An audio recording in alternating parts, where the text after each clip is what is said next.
Tell me the story about how you met my father. Well, I was working at American Press. I quit working for A&P because they didn't pay enough and the hours were enormous. And in order to get back and forth to work, the streetcars or buses didn't always run at the hours we were going home.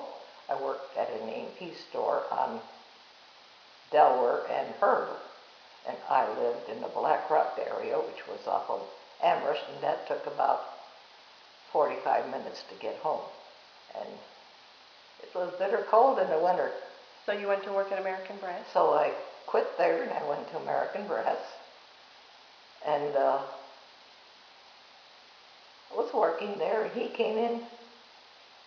We all knew that when the men would come back from the service, we had to give our jobs up because that's the jobs we took over during the war. We were told that already. So I didn't mind it. And I walked in, I worked, and he walked in with his uniform.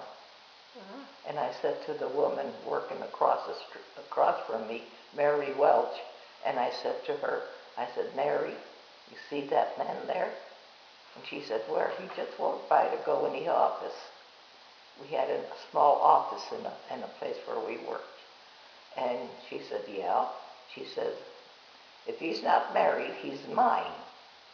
She laughed. She said, boy, you sure are nuts. So you said if he's not married, he's mine? And I said, oh, yeah, if he's not married, he's mine. I said, so everybody keep their mitts on.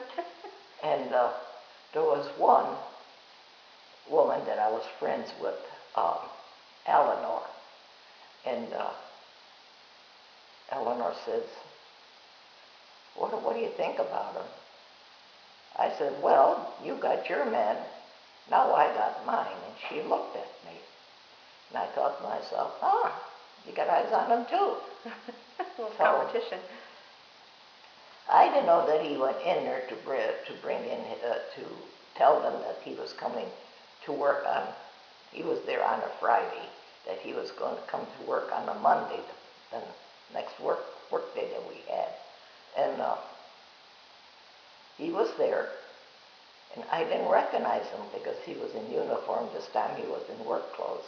And I walked by, and first thing they said, they're robbing the cradle, meaning the company hiring people under the age for work. So I turned around and I said to him, I'm old enough to work here. And I walked away and went to my job, put my apron on because it was a very, very greasy job. We worked with pig oil.